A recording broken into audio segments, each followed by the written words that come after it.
देवता आए, देवता आकर ऊपर से स्तुति की, सुर समूह विनती करी, जब पहुंचे निज निज धाम, जग निवास प्रभु प्रगटे अखिल लोक विश्राम। गोस्वामी जी कहते हैं देवता आकर स्तुति करके अपने अपने धाम गए, अभी जन्म नहीं भया तो धाम क्यों चले गए? श्री धाम अयोध्या में एक बड़े अद्भुत मानस के मर्मज्ञ थे, प्रातः मुनि पूज्य साकेतवासी पूज्य श्री कृपा शंकर जी रामायणी। श्री धाम अयोध्या में स्वामी जी कहा करते थे कि देवता वापस नहीं गए, पहुंचे निज निज धाम, अर्थात सभी देवताओं का स्थान भगवान के शरीर में है। तो सारे देवता सूक्ष्म रूप धारण करके माँ कौशल्या के अंक में जो भगवान थे, माँ के अंक में प्रवेश कर गए, और जिस अंग में जिस देवता का वास था, सारे देवता उस अंग में जाकर बैठ गए। इसलिए कहा पहुंचे निज निज धाम। जब सभी देवता भगवान के अंगों में विराजमान हो गए, जग निवास प्रभु प्रगटे अखिल लोक भगवान तब प्रकट भय। माँ के अंक से, कौशल्या जी के अंक से एक प्रकाश तेज पुंज निकला, और वो प्रकाश पुंज देखते देखते विराट रूप धारण कर लिया। इतना विराट कि सिर ब्रह्मलोक में, पांव पाताल में। भगवान शंकर माँ पार्वती दोनों हाथ जोड़ लिए। शंकर भगवान कहते देवी उधर देखिए, अरे भय प्रगट कृपाला कौशल्या हितकारी हर्षित मुनि मनहारी अद्भुत रूप निहारे लोचन अभिरामा तन घन श्यामा निज आयुध भुज चारे भूषण माला नयन विशाला शोभा सिंधु भरारी मधुरी कर चोरी आसुति तोरी यही विधि करो अनंता माया गुण ज्ञाना विषय माना वेद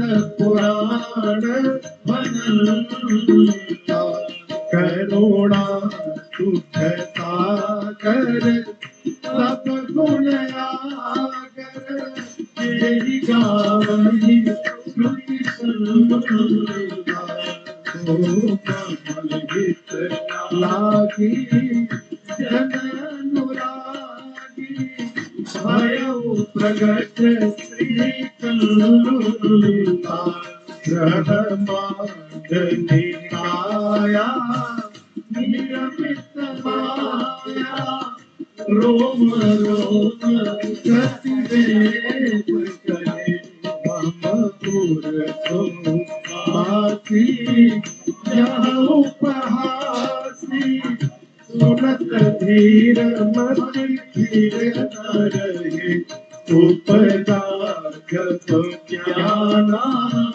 प्रभु मुस्काना चरित बहुत कीन करे कही कथा तुम्हारी मातु बुझाई यही प्रकार सुख प्रेम रहे माता पुण्य बोली सोमति डोली अजहुतात यह रूपा की जैसी तुमीरा अति प्रिय शीला यह सुख परम अनुपमा सुनि बचन सुजाना रोदन गाना सुनि वचन सुजाना रोदन ठाना होई बालक सुरभ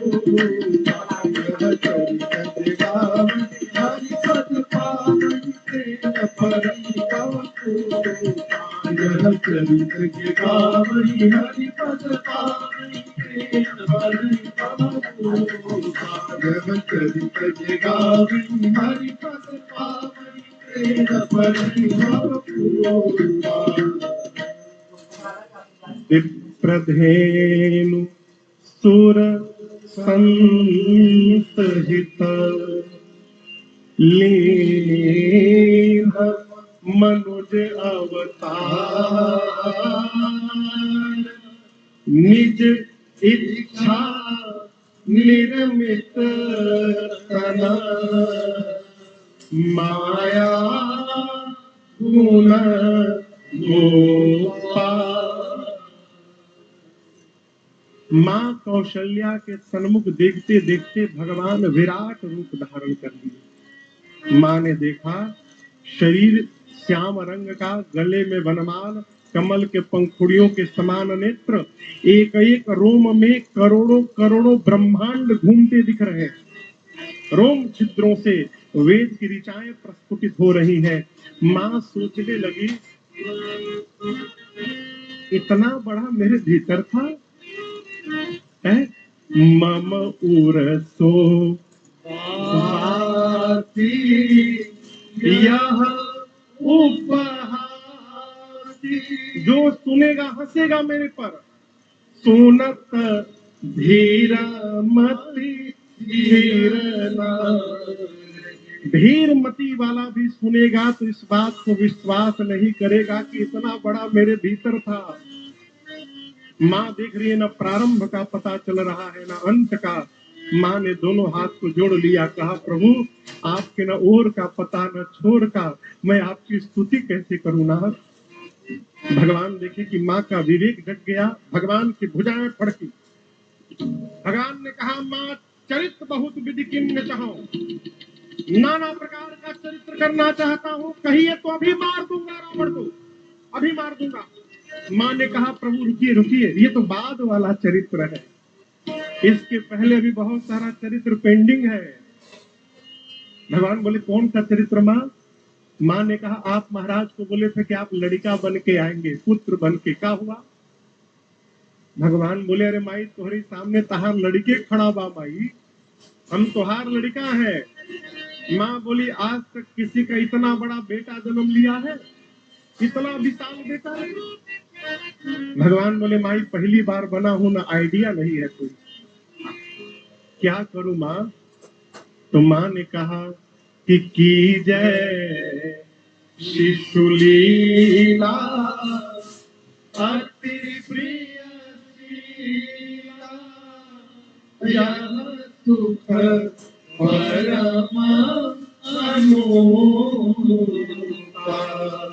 माँ ने कहा प्रभु आप शिशु लीला करिए। जैसे माई ने कहा भगवान तुरंत छोटे बालक बन गए।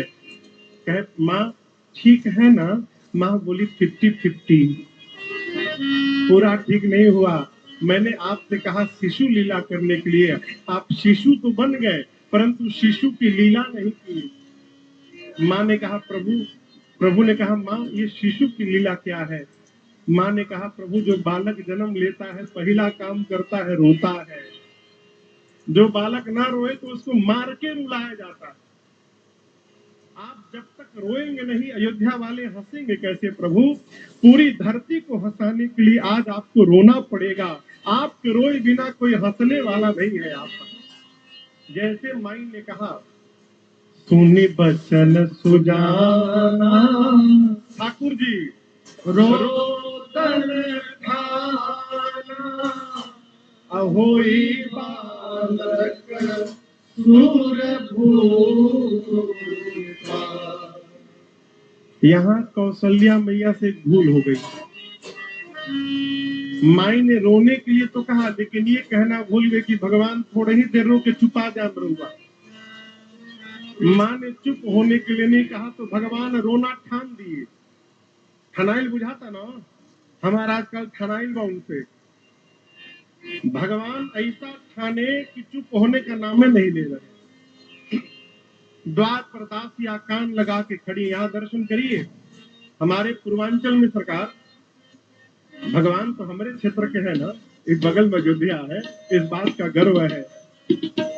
हमारे पूर्वांचल में जब बालक जन्म लेता है तो सोहर गाया जाता है। यहाँ दर्शन करिए, गोस्वामी तुलसीदास जी ने इन चौपाइयों को भी सोहर के ही भाव में लिखा। सुनिश्री सुरुदाना परम प्रिय वाणी, परम प्रिय हो ललना संभ्रम जय आई सब रानी, परम प्रिय हो ललना संभ्रम जय आई सब रानी, परम प्रिय हो। दशरथ पुत्र जन्म सुनि काना, जन्म सुनि हो ललना मानव ब्रह्मानंद समाना, जन्म सुनि हो ललना मानव ब्रह्मानंद समाना, जन्म सुनि हो।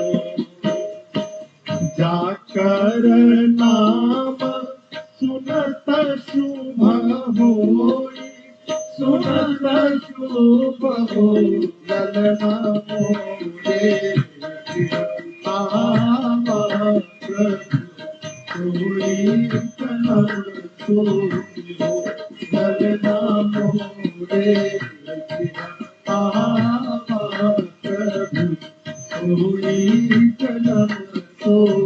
महाराज परमानंद पूरी मन राजा, पूरी मानव ललना का राजा, जन्म सुनि हो ललना का। मैंने अभी अभी ट्रेडिंग शुरू की थी, काफी लॉस हो गया। तब मैंने ईसी के ट्रेड सॉफ्टवेयर के बारे में कहीं पढ़ा था। सदगुरु कबीर साहब का नाम आपने सुना। कबीर एक ऐसे संत हैं जिनकी महिमा, जिनका ज्ञान पूरे संसार में सुधार का काम कर रहा है। कबीर साहब से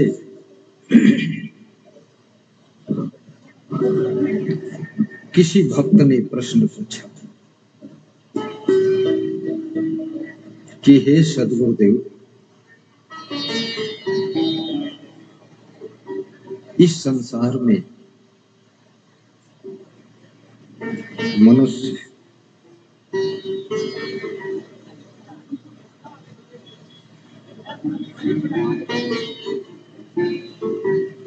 का जीवन सबसे अमूल्य है, परंतु मनुष्य दुखी क्यों रहता है, चिंता में क्यों रहता है,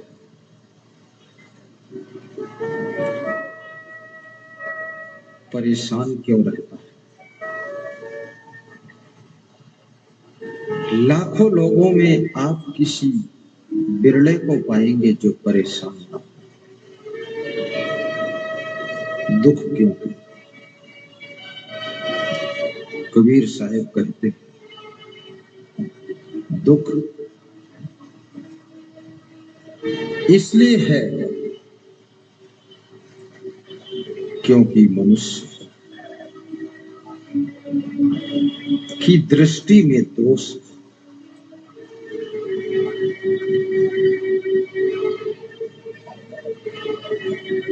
जहां सुख है वहां मनुष्य को दुख दिखाई देता है, और जहां दुख है वहां सुख दिखाई देता है। मनुष्य की दशा ऐसे है जैसे मछली की दशा। मछली की दशा,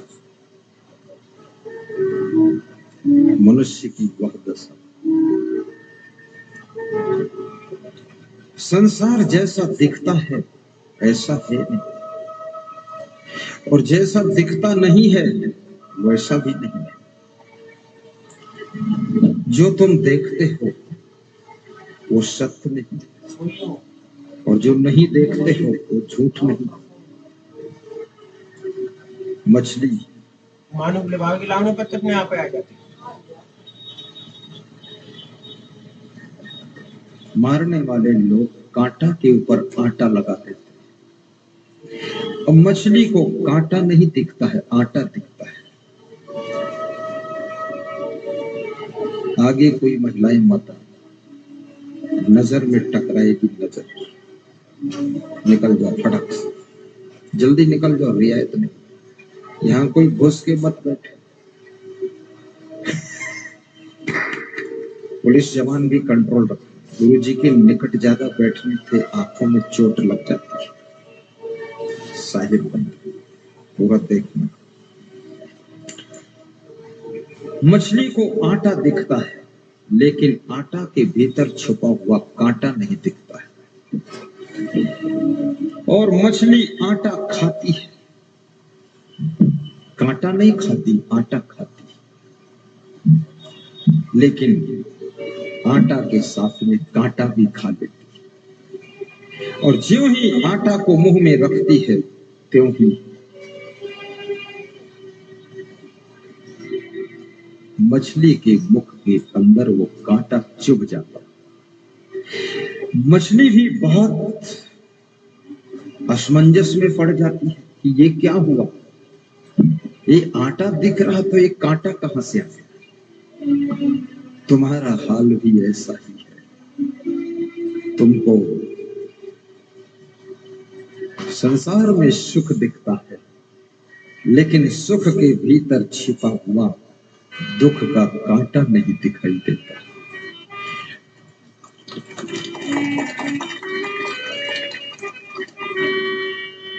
और वो सुख के आटे को देख करके तुम ज्यों ही भोगों को भोगते हो त्यों ही दुख का कांटा तुम्हारे गले फंस जाता। ये सुख कहां पे? कबीर साहब कहते थे, चाहत सुख दुख संग न छाड़। पीछे से आगे मत आने दे, कृपया कंट्रोल करें, नहीं तो सत्संग बिगड़ेगा। जहां हर समय कोई चलता फिरता रहेगा तो डिस्टर्ब होगा। ध्यान दें, पीछे वाले किसी महिला को आगे मत आने दें। वहां कोई खड़े हो जाओ जाकर। गणेश वहां चले जाओ, आने ही मत देना इधर, यहाँ जगह नहीं। साहिब बंद कोई यहाँ देखिए, प्रसाद भी मत लो बाद को, दक्षिणा भी मत दो बाद को, कोई फल फ्रूट यहाँ लेकर मत आओ बाद को। सब शांति से बैठो और सुनो। ये सब फल फूल दान दक्षिणा बाद को। कम से कम जिस गाय की सेवा करते हो उसका दूध तो दुहो। तो जिस गुरु की सेवा कर रहे हो उसकी अमृत वाणी तो सुनो, अमृत वाणी तो सुनो। बस बैठो प्रेम से माता लो और खिसक जाओ, मुंह दिखाई दे, दर्शन कर सको, खिसको। हाँ डरो मत, तब अंदर देखो, ठीक है, बस बैठो, बैठे चुपचाप। साहिब बंदगी साहिब। कार्यक्रम करने वालों को भी इतनी उम्मीद नहीं थी कि लोग आएंगे, और मुझे भी उम्मीद नहीं थी इतने लोग आएंगे, लेकिन आने वालों को उम्मीद थी कि हम इतने लोग आएंगे। साहिब साहिब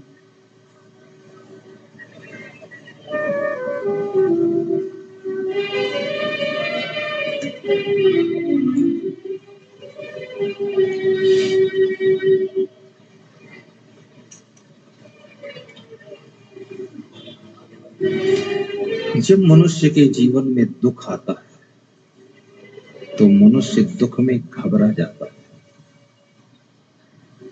और घबराने से दुख कम नहीं होता, घबराने से दुख और प्रभावशाली हो जाता है। ऐसा कोई मनुष्य नहीं है जिसके जीवन में समस्या ना हो और दुख ना हो। इंसान की बात छोड़ो, भगवान के जीवन में भी समस्या और दुख, लेकिन भगवान कभी घबराते नहीं थे। जो दुख में घबराता नहीं है, जिसका धैर्य टूटता नहीं है, दुख में जिसका साहस कम नहीं होता है, जिसकी हंसी खुशी मुस्कान दुख के आने पर भी कम नहीं होती है, उसके अंदर राम भगवान और कृष्ण भगवान का प्रभाव होता है।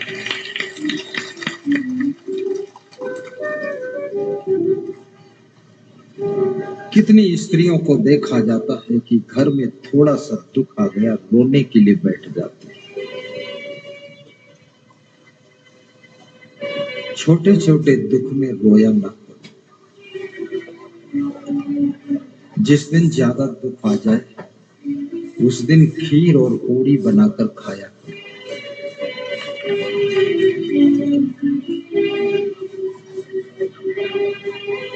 दुख में मत घबराना पंछी, यह जग दुख का मेला है। चाहे भीड़ बहुत अंबर पर उड़ना तुझे अकेला। एक विचारक कहता, दुख में मत घबराना पंछी, दुख में मत घबराना पंछी, यह जग दुख का मेला है, यह जग दुख का मेला है। चाहे भीड़ बहुत अंबर पर, चाहे भीड़ बहुत अंबर पर, उड़ना तुझे अकेला है, उड़ना तुझे अकेला है, उड़ना तुझे अकेला है। आकाश में कितनी चिड़ियों की भीड़ हो, लेकिन हर चिड़िया को अपने पंखों के बलबूते उड़ना पड़ता है। तुम्हारे परिवार में कितने ही सदस्य हो, कितने रिश्तेदार हो, कितने मिलने वाले मित्र हो, लेकिन जब शरीर में कोई बीमारी का दुख आता है तो उसका दर्द अकेले ही झेलना पड़ता है। इसलिए मैं निवेदन करूंगा, परिवार के मोह में, मित्रों के प्रेम में और रिश्तेदारों के स्नेह में और दुश्मनों के चक्कर में अपने शरीर के स्वास्थ्य को बिगड़ने मत देना। परिवार से भी थोड़ा समय निकालिए, रिश्तेदारों से भी थोड़ा टाइम बचाइए, मित्रों से भी समय बचाइए और दुश्मनों के लफड़े से भी समय बचाइए, और कम से कम 1 घंटा इस शरीर को स्वस्थ रखने के लिए व्यायाम कीजिए, प्राणायाम कीजिए और हंसी और मुस्कुरा दीजिए।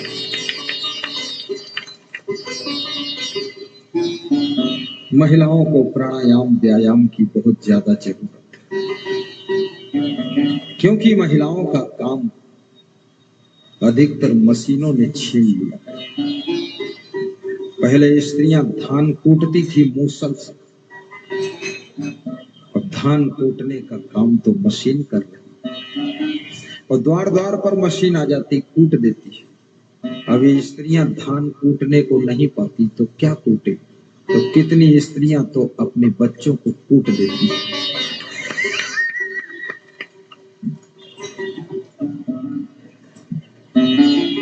बच्चों को बहुत मत कूटना, क्योंकि बच्चों का नाम ही बच्चा है, और बच्चा नाम इसलिए है क्योंकि उनको बचाना पड़ता। बचा कर रखो बच्चा। और यदि आपका बच्चा बहुत शैतानी करता है तो ये आपका सौभाग्य है। कृष्ण भगवान बहुत शैतानी करते थे, यशोदा मां परेशान हो जाती थी। विवेकानंद बहुत शैतानी करते थे बचपन में, उनकी माँ भी परेशान हो जाती थी।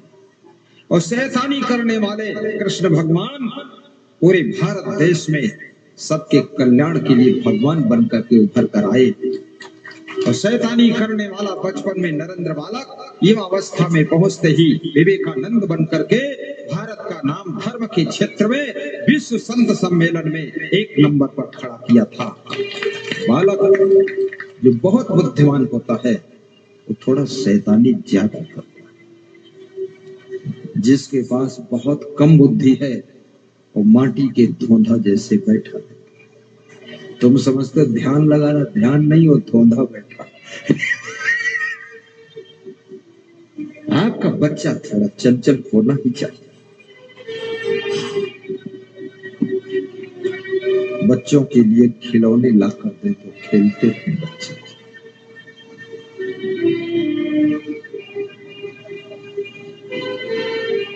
एकोपि गुणवान पुत्रो निर्गुणस्य सतैवरा, एकश्चंद्रस्तमो हन्ति नच तारा सहस्र।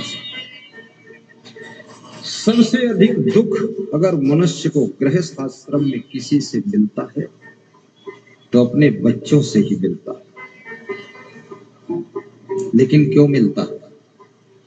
क्योंकि बच्चों को यदि केवल तुम शिक्षा दोगे तो बच्चे तुमको दुख की कुएं में ढकेल देंगे।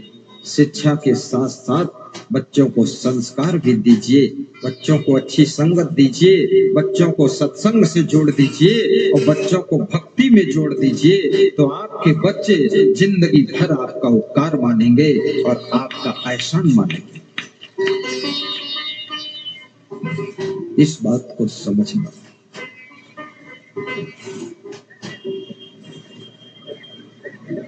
और बच्चे 1 हो 2 हो 10 हो, चिंता मत कर। अभी देश के प्रधानमंत्री मैंने सुना 6 भाई, आधा दर्जन। ये भी सुना हूं गरीब घर के थे, ये भी सुना हूं माँ दूसरों के घर में बर्तन मांजती थी, और ये भी सुना हूं कि उनका भाई आज भी ऑटो रिक्शा चलाता है। लेकिन 6 बच्चे, इसमें बहुत कम ऐसी माताएं जिनके 6 बच्चे, और जिनके 6 हो 6 बहुत अच्छे थे। क्योंकि बच्चे नहीं होंगे तो ये सृष्टि में और करना क्या है।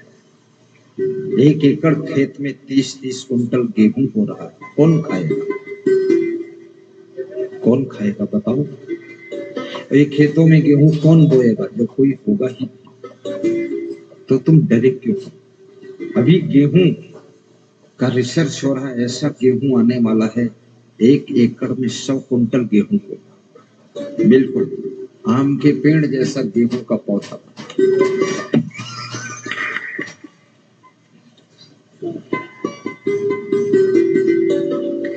बच्चे 1 हो या 2 हो या 10 हो, जो हो, मैं नहीं कहता हूं बच्चे आपके कितने हो, ये तो तुम खुद हिसाब लगाओ कितने हो, मेरा विषय नहीं। क्योंकि मैं क्यों कहूंगा? क्योंकि हमारे बच्चे तो कोई है ही नहीं, तो हम दूसरे बच्चे की सेटिंग क्यों करें? परंतु इतना जरूर है, बच्चों को अच्छे संस्कार दीजिए।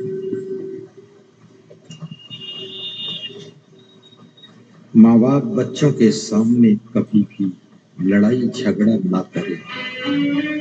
नंबर 2, पति अपनी पत्नी को बच्चों के सामने झकझोरे ना। पत्नी कभी अपने बच्चों के सामने पति से लड़े ना। संस्कार तो घर से मिलते हो, घर से ही बिगड़ते हो, घर से ही बनते।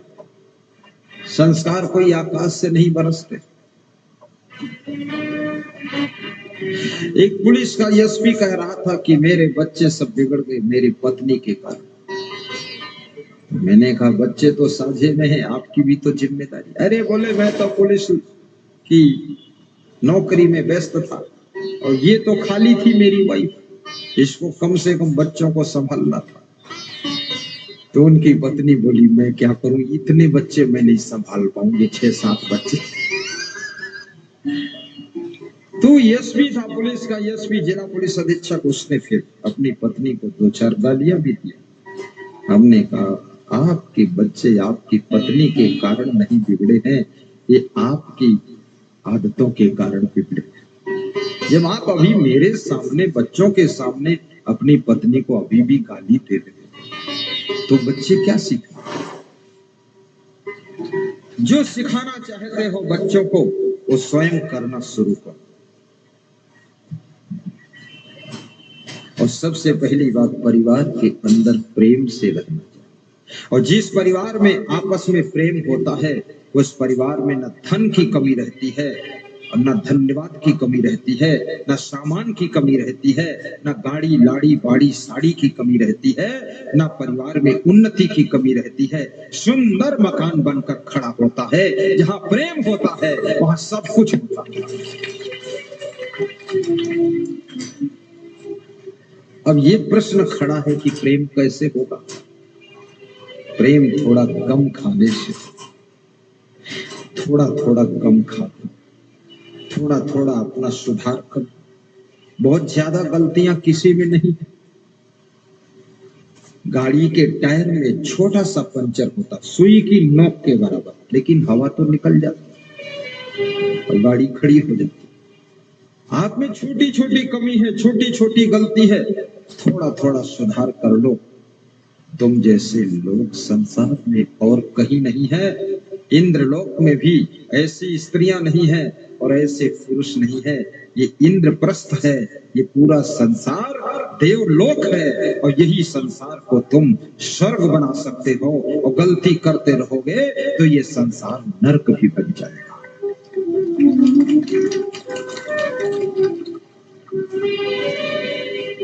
दो बातें जिस मनुष्य में होती है, विदुर जी कहते हैं, हे धृतराष्ट्र, दो बातें जिस इंसान में होती है वो स्वर्ग से भी ऊंचे स्थान प्राप्त करता है। स्वर्ग से ऊंचे। ज्यादातर लोगों की मृत्यु होती है तो नेम प्लेट में लिख देते हैं कि स्वर्गीय। और मुझे आश्चर्य भी होता है, ये सब स्वर्गीय होते चले जा रहे हैं और नरकी कोई हो नहीं रहा। तो नरक तो खाली पड़ा और स्वर्ग में इतनी भीड़ हो चुकी है। और ये सब वही आत्माएं हैं जिन आत्माओं ने घर को नरक बनाया, ऑफिस को नरक बनाया, दुकान को नरक बनाया, और ये सब स्वर्गीय हो गए। तो स्वर्ग में पहुंच करके ये सबने मिलकर नरक जरूर बना दिया। स्वर्ग को नरक में बदल डाला। भगवान ने कहीं आपके लिए स्वर्ग नहीं बनाया। भगवान कोई आपका नौकर है, मजदूर है, लेबर है जो तुम्हारे लिए स्वर्ग बनाएगा? तुमने समझा क्या अपने को? भगवान को समझते क्या? लोग समझते भगवान हमारे लिए स्वर्ग बनाकर बैठा इंतजार कर रहा है। जब हम जाएंगे स्वर्ग में तो भगवान पंखा डुलाएगा कि सो जा चंदू लाल। भगवान स्वर्ग नहीं बनता। और ये भी याद रखना कि भगवान नरक भी नहीं बनाता। ना ना, तुम्हारे लिए नरक क्यों खोदेगा भगवान? इतनी मेहनत क्यों करेगा? इतने बुलडोजर मंगाकर नरक खोद कर बैठे, तुम्हारा इंतजार करे, तुमको नरक में ढकेले, इतना बड़ा पाप भगवान क्यों करेगा? हर मनुष्य अपना स्वर्ग अपना नरक स्वयं निर्मित करता है। तुम्हारे सुंदर स्वभाव से, तुम्हारे प्रेम से, गम खाने से, सहनशीलता से, सद्गुण सदाचार से, भक्ति से, सत्संग से, ज्ञान से, मेहनत से, परिश्रम से, संतोष से स्वर्ग बन जाता है। और जब आपके अंदर लोभ आता है, लालच आता है, बहुत क्रोध आता है, संयम नियम नहीं रह जाता है, इंद्रियों की गुलाम हो जाते हो, बेविचार अनाचार दुराचार भ्रष्टाचार में फंस जाते हो, जुआ खेलते हो, शराब पीते हो, ताश खेलते हो, तब तुम्हारी जिंदगी अपने आप नरक बन जाती है, नरक बन जाती है।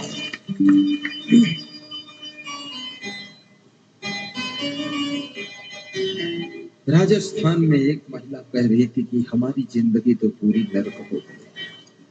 तो हमने कहा कैसे हुई? बोले पति के कारण हो गई। तो पति क्या करता है? बोले पति जुआ खेलता है, ताश खेलता है, दारू पीता है, आलसी भी बहुत है, भैंसा जैसे लेटा रहता है। तो हमने कहा समझाया नहीं उसको? बोले समझाना, पूरा रावण है, हम समझाएं तो हम ही को पीटेगा। तो हमने कहा रावण के साथ मंदोदरी कंट्रोल करती थी, तुम भी करो कंट्रोल। कंट्रोल नहीं होगा। अगर आपकी पत्नी आपको अच्छी बात के लिए कंट्रोल करती है तो अपनी पत्नी को धन्यवाद दीजिए और उसकी बात को मान लीजिए, क्योंकि जो लोग अच्छी राह बताने वालों को धन्यवाद देते हैं उनकी जिंदगी धन्य हो जाती है। तुलसीदास की पत्नी रत्नावली ने तुलसीदास को ज्ञान सिखाया, याद है कि नहीं? तुलसीदास रात में यमुना नदी को पार करके मुर्दे का सहारा पकड़कर तैरते हुए चले गए और ससुराल में पहुंचे। रात रत्नावली ने कहा, तुम्हें शर्म नहीं लगती? अरे दामाद हो, तुम्हें तो मेन गेट से आना चाहिए, दिन में आना चाहिए, तुम्हारा स्वागत होना चाहिए। इतनी बेशर्मी, इतना मोह, इतनी माया, इतना आकर्षण, ये हड्डी मांस का पुतला मेरा शरीर, इसमें है क्या? हाड़ मांस में तुम मोहित हो गए।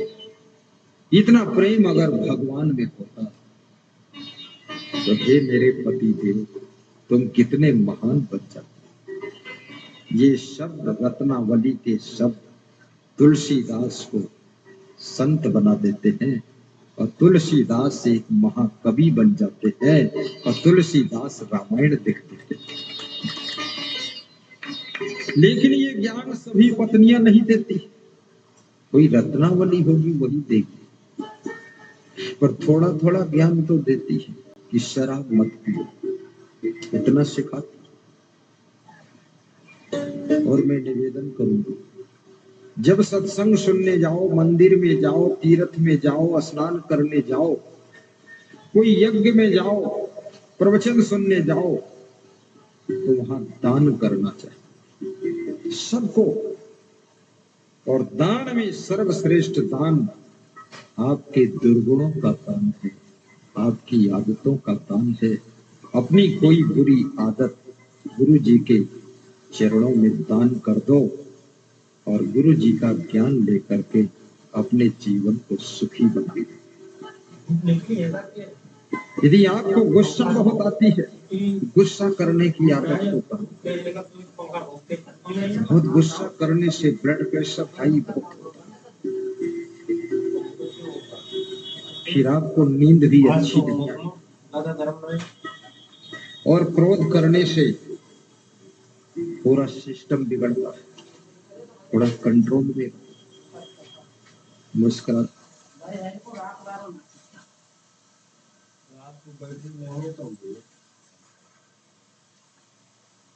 दुष्ट मिल जाएगा, उसको सुधारेगा तो थोड़ा बचो। और ये भी याद रखना,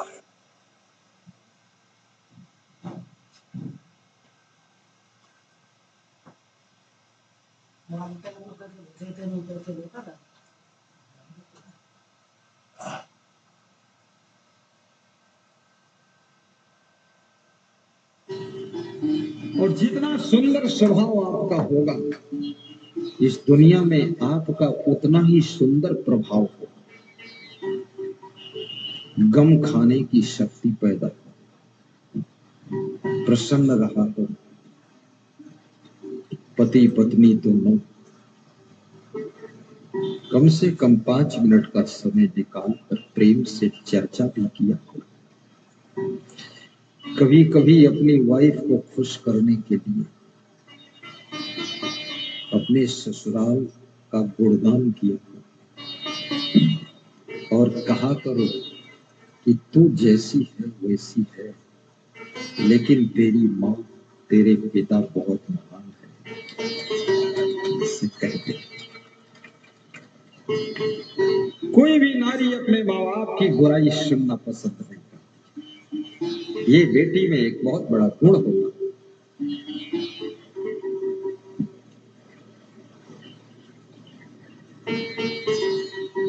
जो स्त्रियां चाहती हैं कि मेरा पति खुश रहे,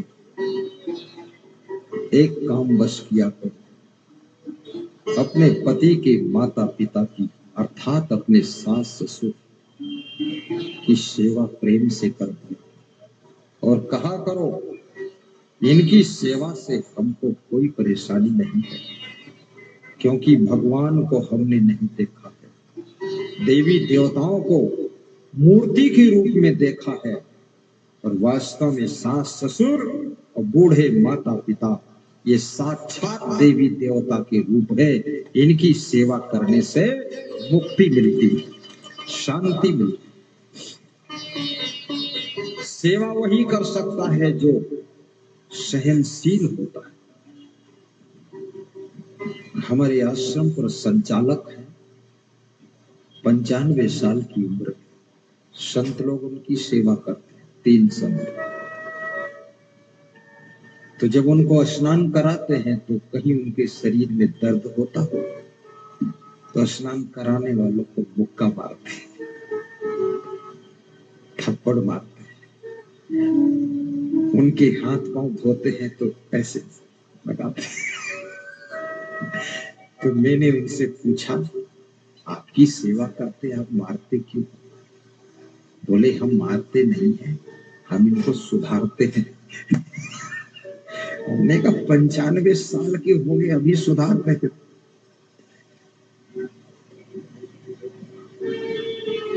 माइंड काम नहीं करता है, अधिक बुढ़ापे में दिमाग काम कम करता है, इसलिए बेटों को बहुओं को बहुत सहनशील होना चाहिए।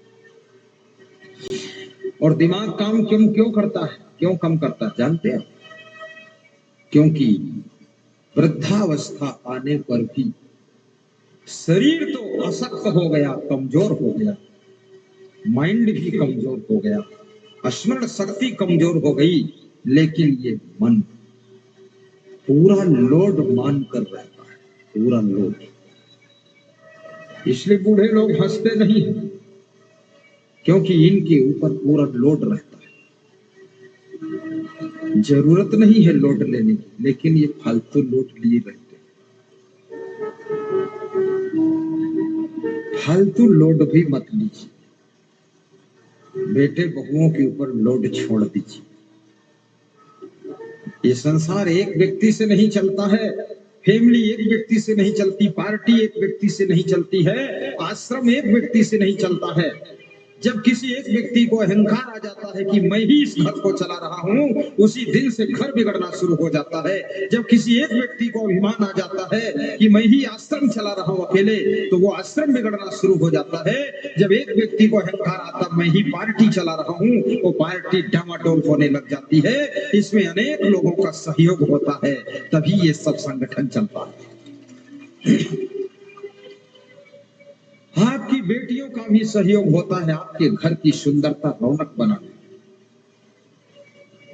एक बूढ़ी माँ रो रही थी, मैंने कहा क्या हुआ माता जी क्यों रोती है? बोले बेटियां सब चली गई, घर सब हमारा बिगड़ गया। हमने कहा बहुएं आई कि नहीं आई? बोले एक बहू आई है, एक ही लड़का था और 4 बेटी चली गई। जब बेटियां थी पूरा झाड़ू बहारू साफ सफाई, बर्तन मांजना धोना, कपड़े सेटिंग, बिस्तर सेटिंग, सब बेड सेटिंग, गुलदस्ते सजे हुए, द्वार पर रंगोली बनी हुई सुबह शाम, वो चमक दमक। अब जब मैं देखती हूँ ये रूखा सूखा घर तो बेटियों की याद आती है और मन होता रोडू क्या करूं, मेरी बेटियां चली गई। याद रखना, जिसके घर में बहू बन करके जाना, बेटियों की तरह दौड़ दौड़ करके काम करना। तुम्हारी सासू और तुम्हारे ससुर अपनी बेटियों को भूल जाए, बल्कि अपनी बहू के अंदर ही बेटी का दर्शन करने लग जाए, तो तुम्हारा घर ससुराल स्वर्ग बन जाएगा।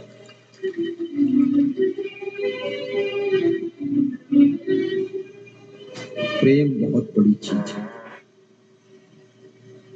आज यहाँ इतने लोग बैठे भी, ये प्रेम की शक्ति से ही तो बैठे। मैं यदि यहाँ आया तो आपके प्रेम में ही आया। मनुष्य को प्रेम में बांधा जा सकता है, प्रेम में रोका जा सकता है, और प्रेम में मनुष्य से काम लिया जा सकता है। ये साधारण प्रेम नहीं, इतनी माताएं बहनें आई हुई, बड़ी श्रद्धा है सबकी, सबका मन है गुरु जी के थोड़ा पास में बैठो, दर्शन की। अब जो पहले आ गई तो बैठ गई, बात को आई तो फंस गई, लेकिन टीवी स्क्रीन भी लगी हुई है, दर्शन टीवी में करना।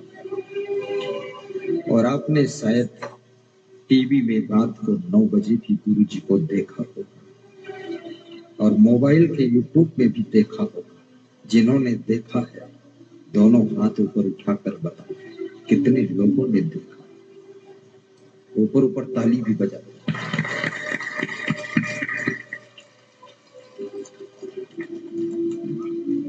बहुत अच्छा, लगभग 90% लोगों ने देखा। साहिब बंदगी बोल।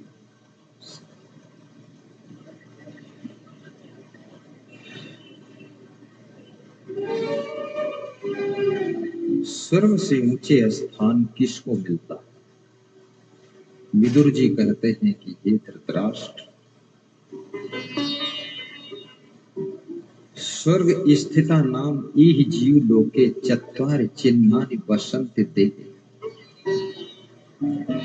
द्वाविमौ पुरुषौ राजन स्वर्गस्य परितिष्ठता प्रभुस्य क्षमया युक्तो दरिद्रस्य प्रदान।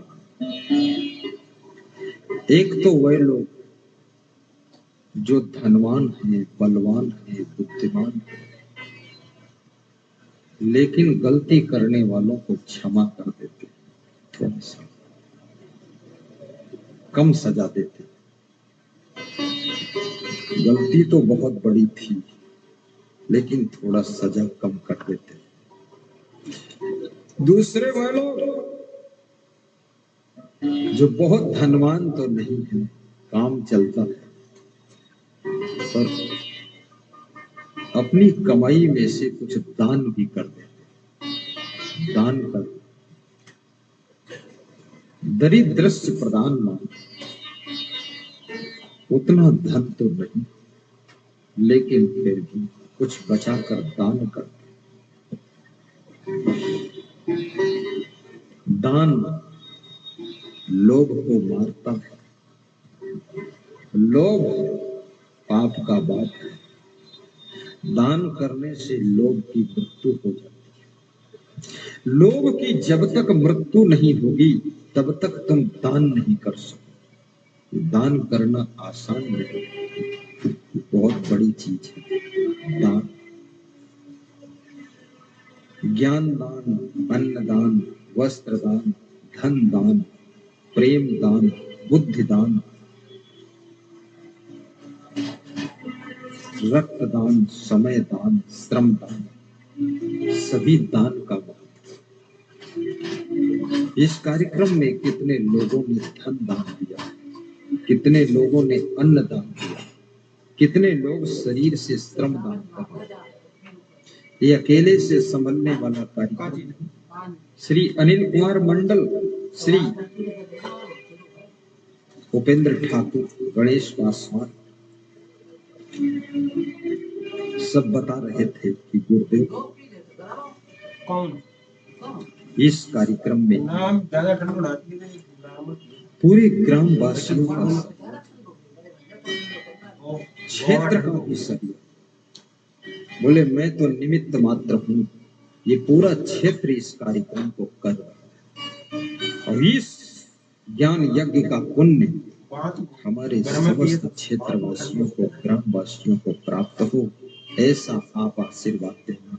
ये मेरा अकेले का कार्यक्रम नहीं है, ये सभी का कार्यक्रम है।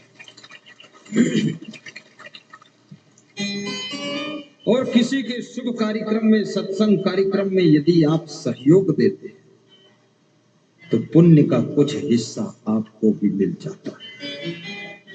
और उसमें यदि आप बाधा डालते हैं तो आपको पाप लग जाता है। कभी बाधा नहीं डालना चाहिए। पुण्य कीजिए, धर्म कीजिए। मैंने सुना है एक छोटी सी कथा। कि एक राजा के द्वार पर कोई साधु भिक्षा मांगने आया। तो राजा ने साधु को देखा, प्रणाम किया कि प्रणाम बाबा जी, प्रणाम। क्या चाहिए बाबा जी? बोले कुछ दान चाहिए। राजा ने कहा दान उसको मिलता है जो ज्ञान देता है, वो दान पाता है। तो कुछ ज्ञान दो तो मैं दान दूं। तो संत ने कहा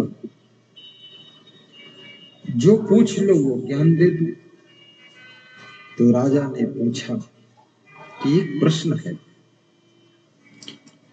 कि पूरी सृष्टि में, दुनिया में, प्रश्न सुनना ठीक से, एक ही मुहूर्त में, एक ही मुहूर्त में, एक ही तारीख में, एक ही वक्त में बहुत से लोगों का जन्म होता है,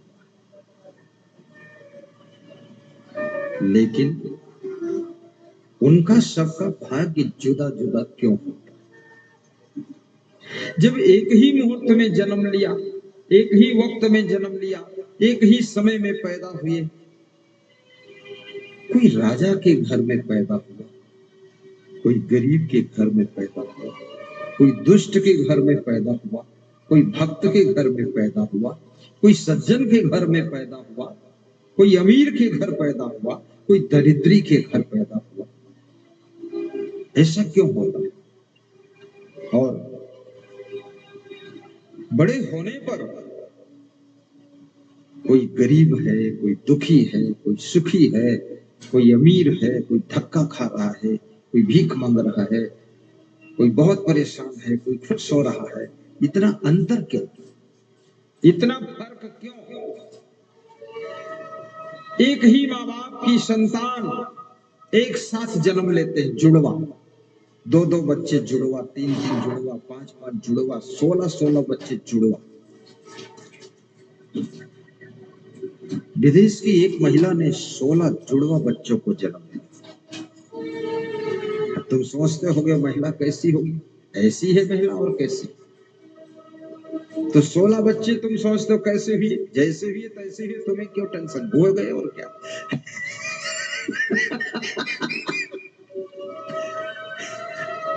16 बच्चे।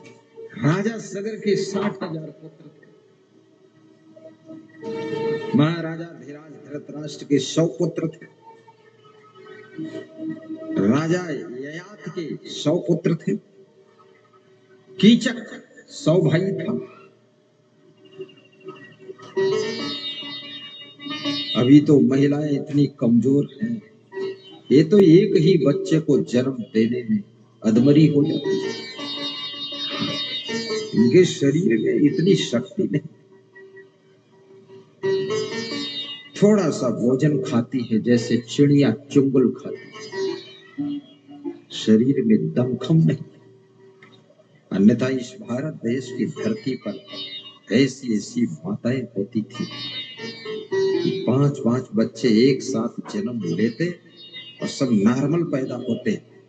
कोई डिलीवरी कराने के लिए हॉस्पिटल जाना नहीं पड़ता और उस महिला के शरीर में कोई कमजोरी नहीं होती। आज तो बहुत कमजोरी है। ये कमजोरी इतनी क्यों? इसका कारण क्या? कारण नहीं बताऊंगा, तुम दुखी हो जाओगे। और कारण भी बता दो तो निवारण बताना पड़ेगा कि उपाय क्या है, कमजोरी न रहे। कमजोरी इसलिए है कि तुम चिंता ज्यादा करते हो। टेंशन में बहुत रहती है माताएं बहनें, चिंता में बहुत रहते हैं पुरुष लोग, और पतली पतली रोटियां खाते हो, इसलिए भी तुम कमजोर हो जाते। इतनी मोटी रोटी खाओ फिर देखो ताल ठोक के खड़े हो जाओ। कल से बस स्कूटर के पहिया जैसी मोटी रोटी बना और लकड़ी के चूल्हे में बनाओ। एक रोटी में 10 लोग खा लो पूरा। ऊंचा चूल्हा, चौड़ा चूल्हा, घुमा दो पहिया का चक्का, देखिए उसका टेस्ट। उसी में ज्वार, बाजरा, जौ, चना और गेहूं और मक्का, ये सब आटा मिला दो, मिक्स करो, मोटी रोटी बनाओ। और फिर धनिया, मिर्च, मसाला, नमक की चटनी, थोड़ा टमाटर उसी में लगा के, कोई जरूरत नहीं सब्जी रोज बनाने की, उसी में डुबा डुबा के खा लो। देखिए सेहत जैसी रोटी दमदार होगी, वैसी तुम्हारी शरीर की शक्ति भी दमदार होगी। थोड़ा मोटी रोटी। लेकिन लेटेस्ट दुनिया में टेस्ट लोग देखते हैं, टेस्ट। आज के 50 साल पहले खाने पीने की चीजें इतनी कहां थी, इतने आइटम कहां थे। अब रहते हैं बिहार में और खाते हैं दक्षिण भारत का नाश्ता, इडली और डोसा। क्या बात है। गुजरात का नाश्ता, अरे गुजरात का नाश्ता गुजरात में हजम होगा, बिहार में नहीं। बिहार में तो बस मकई आग में भूंजो और चबा चबा कर खाओ, वही यहाँ टेस्ट देखा। आज मुझसे एक भक्त कह रहा था मकई ले आऊं आपके लिए। मैंने कहा आज मत लाना, आज प्रवचन करना है, कल खा लूंगा, कल नहीं करना है। तो वो मन में सोच रहा होगा भगत की मकई से प्रवचन से क्या रिश्ता। बहुत बड़ा रिश्ता है। मकई मुंह में तो 32 दांत, तो मकई में सब दांती दांत तो है लगा हुआ है। ज्ञान का कथन करने वाले साधु संत को ज्यादा आइटम नहीं खाना चाहिए, और जो ज्यादा आइटम खाता है ना, फिर उसका ज्ञान लुप्त हो जाता है। बस सादा सादा। उस वक्त का नाम है सुनील भारती। खड़े हो जाओ। ये सुनील भारती एक डब्बा खीर लाए थे 10 किलो। उसकी पत्नी शिक्षिका है, बोली मैं अपने हाथ से बनाकर भेज दूंगी। हमने कहा रहने दो। अरे बोले खाने दो। बहुत श्रद्धा है, आशीर्वाद। याद रखना, कभी गुरु को कुछ खाने के लिए देना, तो गुरु कभी उसे स्पर्श कर ले तो भी समझ लो गुरु का भोग लग गया, और गुरु देख ले तो समझ लो दृष्टि भोग लग गया, और गुरु थोड़ा चख ले तो समझ लो कि अब मुख भोग लग गया है, और गुरु सबको बांट दे तो समझ लेना अब गुरुदेव ने वितरण का भोग लगा दिया है। गुरुदेव को पूरा मत खिलाना, अन्यथा गुरुदेव दमादम मस्त कलंदर, और गुरुदेव का आखिरी नंबर। गुरुदेव को हमेशा कम खिलाओ। गुरुदेव के साथ में जो सहदेव रहते हैं, सहदेव है उधर देखो, संत लोग ये बहुत मेहनत करते हैं, इनको खिला सकते हैं।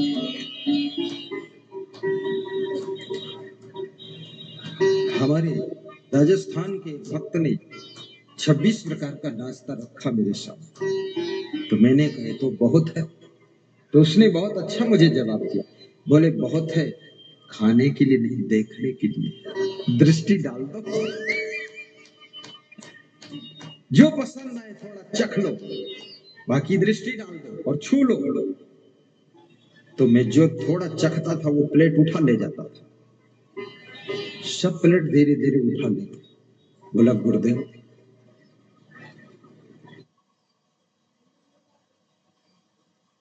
आपके प्रेम में सब बना है, भक्त भी बैठे हैं, संत भी बैठे हैं, बस आप दृष्टि भोग लगाइए, स्पर्श भोग लगाइए, और आप थोड़ा चख लीजिए, और जितनी इच्छा हो खा लीजिए, उसके बाद सब प्रसाद। सच है।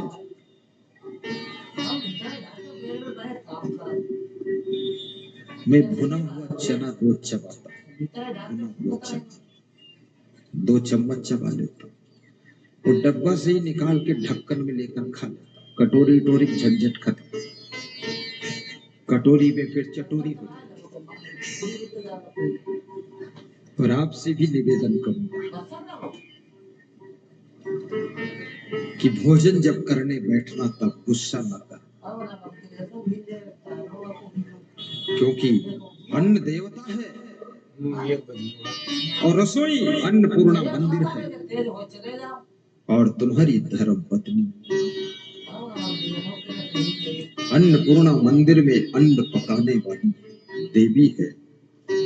भोजन खाने बैठो तो प्रसन्न होकर मुस्कुरा कर धीरे धीरे चबा चबा कर खाइए और भोजन बनाने वाली महिला को धन्यवाद भी दीजिए कि धन्य हो, रोज बनाती हो, कभी उबती डूबती नहीं। तो महिलाओं से भी मैं कहूंगा तुम भी थोड़ा कम खाना, कम खाना चाहिए।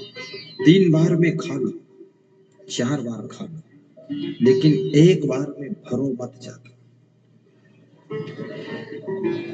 पेट अगर निकलने लग जाए तो चिंता का विषय है। पेट में सिमटा रहना चाहिए। डाइट पे कंट्रोल करिए और यदि हो सके तो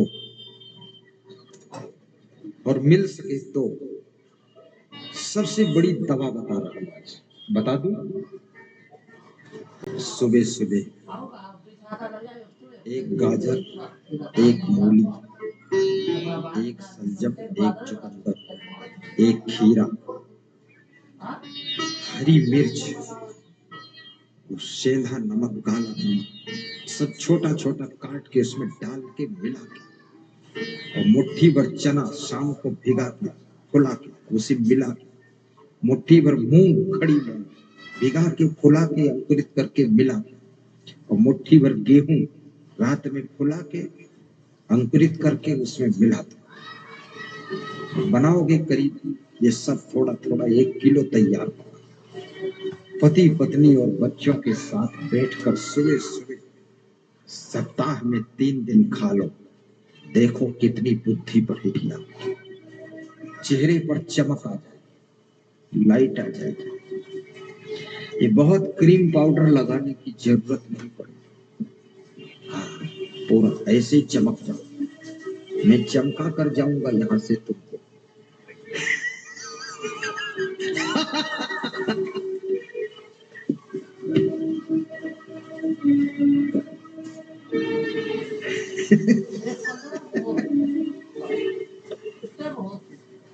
और प्रसन्न बदन रहा तो खूब मेहनत किया करो,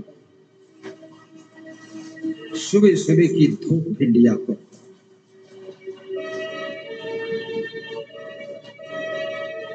गुरुदेव का प्रवचन भी रोज सुना करो।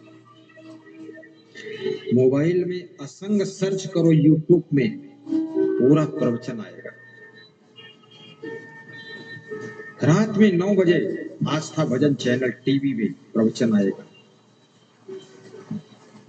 प्रवचन सुनने से आपकी बुद्धि बढ़ेगी, ज्ञान बढ़ेगा, सद्गुण बढ़ेंगे, सदाचार बढ़ेगा, घर में सुख शांति बढ़ेगी, धन बढ़ेगा, दौलत बढ़ेगी, मकान बढ़ेगा, गाड़ी बढ़ेगी, सब कुछ विकास होगा। तुम्हारे घर में गरीबी रह नहीं सकती है। अगर श्रद्धा से तुमने प्रवचन सुन लिया तो गरीबी दूर निकल कर चली जाएगी।